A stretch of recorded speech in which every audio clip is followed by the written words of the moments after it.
श्री गणेशाय नमः। ओम सरस्वती नमः शक्ति साम स्वरम। नारद जी बोले अथैकोनचत्वारिंशो अध्याय 39वां अध्याय। हे विष्णु। नारद जी बोले हे विष्णु से महाप्राज्ञ हे तात हे वेद, आपको प्रणाम। हे कृपानिधि, हम लोगों ने आपसे यह अद्भुत कथा कही। अब मैं शिव जी के वैवाहिक चरित्र को सुनना चाहता हूँ, जो परम मंगलदायक तथा सब प्रकार की पाप राशि का विनाश करने वाला है। मंगल पत्रिका प्राप्त करने के बाद महादेव जी ने क्या किया? परमात्मा शिव जी की वह दिव्य कथा सुनाइए। ब्रह्मा जी बोले हे वत्स, हे महाप्राज्ञ। महादेव जी ने मंगल पत्रिका प्राप्त करने के पश्चात जो किया, भगवान शंकर के उस यश को सुनिए।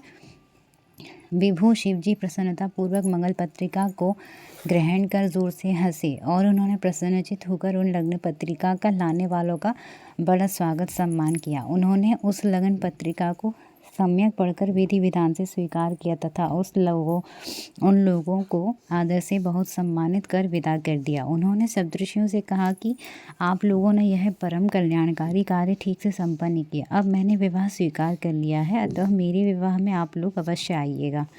शिव जी के इस प्रकार के वचन को सुनकर वे परम प्रसन्न हो गए और उनको प्रणाम कर तथा उनकी प्रतीक्षा करके अपने परम भाग्य की सराहना करते हुए अपने घर चले गए। हे मुनि, तब महान लीला करने वाले देवताओं के सहित देवेश्वर प्रभु शिव जी ने लौकिक का चार आश्रयान करते हुए शीघ्र आपका स्मरण किया। उस समय आप अपने सौभाग्य की प्रशंसा करते हुए बड़ी प्रसन्नता के साथ वहां आए और हाथ जोड़कर सिर झुकाकर विनम्रता से उन्हें प्रणाम करते हुए बारंबार जय शब्द का उच्चारण करके आपने उनकी स्तुति की। हे मुनि, उसके बाद आप अपने भाग्य की प्रशंसा करते हुए शिव जी से आज्ञा प्रदान करने के लिए आपने निवेदन किया। हे मुनिवर, तब प्रसन्नचित होकर लौकी की गति दिखाते हुए शुभ वचनों से आपको प्रसन्न करते हुए शिव जी कहने लगे।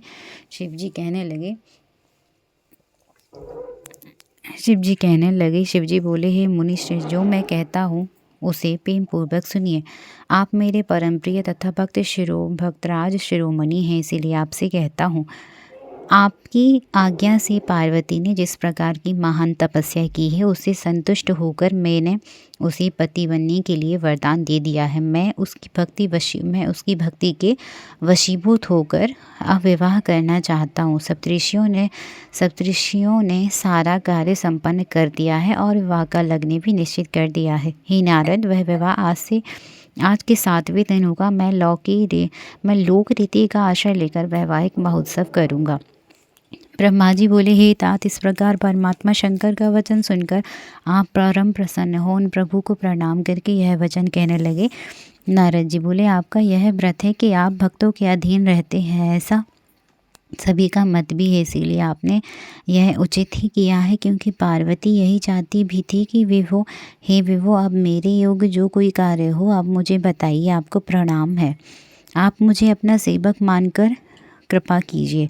ब्रह्मा जी बोले हे मुनीश्वर, जब आपने शिव जी से इस प्रकार कहा तब भक्त वत्सल शिव जी प्रसन्नचित होकर आदर पूर्वक आपसे कहने लगे। शिव जी बोले हे मुनि, आप मेरी ओर से विष्णु आदि देवी मुनियों, सिद्धों तथा अन्य लोगों की भी चारों ओर निमंत्रण दीजिए। मेरी आज्ञा से मानते हुए उपरोक्त सभी लोग उत्साह और शोभा से युक्त हो अपनी स्त्री पुत्र गणों के सहित इस विवाह में आए।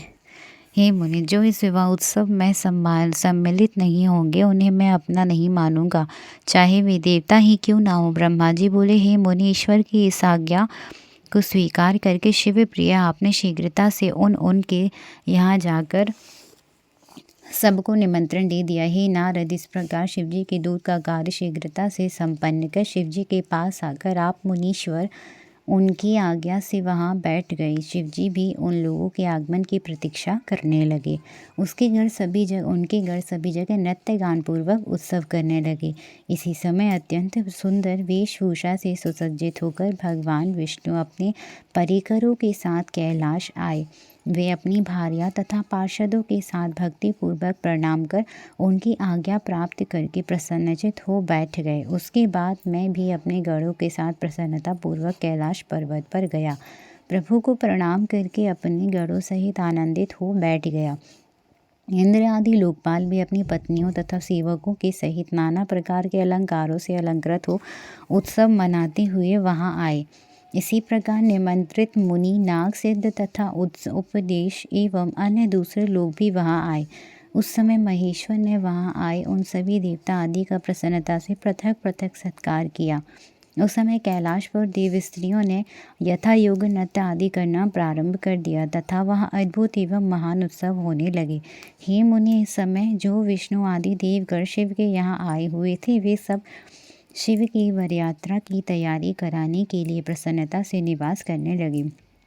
उस समय शिवजी की आज्ञा से आए हुए सभी लोग शिवजी के कार्य को यह मेरा ही कार्य है ऐसा समझकर शिवजी की सेवा करने लगे। सप्त मातृकाओं ने शिवजी के विवाह का दूल्हा वेश बड़े प्रेम से शिवजी के अनुरूप सजाया। हे मुनि, श्री परमेश्वर प्रभु की इच्छा से उनके स्वाभाविक वेश को भूषणों से सजाया। सप्त मातृकाओं ने मुकुट के स्थान पर चंद्रमा को बांध दिया। उनकी ललाट में रहने वाला तीसरा नेत्र तिलक रूप में सुशोभित किया गया। हे मुनि, नाना रत्नों से दैदीप्यमान दो सर्प दोनों कानों को अलंकृत करने वाले कुंडल के रूप में शोभित हुए। उनके अंग में निवास करने वाले अन्य सर्प अनेक रत्नों से युक्त आभूषणों के समान सुशोभित हुए। उनके शरीर में लगी हुई विभूति, चंदन आदि पदार्थों से उत्तम अंगराज हो गया। उनका परम सुंदर गज चर्म दिव्य दुगोल के समान हो गया। उस समय शिवजी का ऐसा सुंदर रूप को हो गया जो अवर्णनीय था। वे साक्षात ईश्वर हैं, अतः उन्होंने सभी ऐश्वर्य धारण कर लिया था। उस समय सभी देवता, दानव, नाग, पन्नग, अप्सराएं तथा महर्षिगण उत्सव से युक्त होकर शिवजी के समीप जाकर प्रसन्न हो कहने लगे। सभी लोग कहने लगे, हे महादेव, हे महेश्वर, हिमालय पुत्री महादेवी, विवाह से पार्वती से विवाह करने के लिए आप हम सभी के साथ कृपा पूर्वक प्रस्थान करें।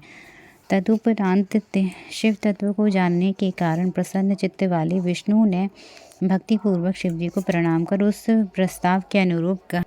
प्रस्ताव के अनुरूप कहना प्रारंभ किया। विष्णु बोले, हे देव, हे महादेव, हे शरणागत वत्सल, आप अपने भक्तों का मनोरथ पूर्ण करने वाले हैं, अतः हे प्रभु मेरा निवेदन सुने। हे शंभो, हे शंकर, आप गृह सूत्र की विधि से गिरीश श्रुता देवी पार्वती के साथ अपने विवाह का कर्म कीजिए। हे हर, यदि आप गृह सूत्र की विधि से विवाह कर्म करेंगे तो सारे लोक में इसी प्रकार से विवाह की विधि प्रसिद्ध हो जाएगी। हे नाथ, इस लोक में आप अपने यश की घोषणा करते हुए कुल धर्म के अनुसार मंडप स्थापन तथा नंदी मुख कृत्य प्रसन्नता पूर्वक कीजिए। ब्रह्मा जी बोले, विष्णु के द्वारा इस प्रकार कहे जाने पर परमेश्वर शिवजी ने समस्त लौकिकाचार्य मुझ ब्रह्मा के द्वारा संपन्न करवाया। ही नारद, उन्होंने सारे अभ्युदय का कार्यभार मेरे ऊपर सौंप दिया और मैंने भी मुनियों के साथ प्रेम पूर्वक सभी कृत्यों को पूरा किया। हे महामुनि कश्यप, अत्रि, वशिष्ठ, गौतम, भागोरी, गुरु, गर्भ, बृहस्पति, शक्ति, जमदग्नि, पारशर, मार्कंडेय, शिलापाक, अरुणपाल, अकृत, शम, अगस्त्य, च्यवन, गर्ग, शिला, दधीचि, उपमन्यु, अग्रज, वर्ण, पिपलाद, कुशिक, कौत्स शिष्यों के सहित व्यास जी तथा अन्य बहुत से ऋषिगण शिवजी के समीप आए और मेरी प्रेरणा से उन्होंने विधिवत क्रिया संपन्न की। वेदांग के पारगामी उन ऋषियों ने शिवजी का समस्त कौतुक मंगल कर वेद रीति के अनुसार उनकी रक्षा का विधान किया। उन संपूर्ण ऋषियों ने शृक, यजु, साम एवं अन्य नाना प्रकार के रक्षोपन सूक्तों से अनेक प्रकार से मंगल पाठ किए। उन्होंने विघ्न शांति के लिए मुझसे तथा श्री शिवजी से मंडपस्थ देवताओं तथा समस्त ग्रहों का पूजन करवाया। इस प्रकार शिवजी ने प्रसन्न होकर समस्त लौकिक कुलाचार तथा वैदिक विधि से संपादन कर प्रसन्नतापूर्वक ब्राह्मणों को प्रणाम किया। उनके बाद देवताओं ब्राह्मणों को आगे कर सर्वेश्वर शिवजी अपने पर्वतोत्तम कैलाश से प्रसन्नतापूर्वक चले। लीला करने में प्रवीण वे शिवजी उन देवताओं तथा ब्राह्मणों के साथ कैलाश के बहिर्भाग में आकर टीम से स्थित हो गए। देवताओं ने उस समय महेश की प्रसन्नता के लिए अनेक प्रकार की गाजे बजाने तथा नृत्य संबंधी अनेक प्रकार से उत्सव किए। जय जय श्री शिव महापुराणे 39वें अध्याय की जय हो। हर हर महादेव, हर हर महादेव, हर हर महादेव।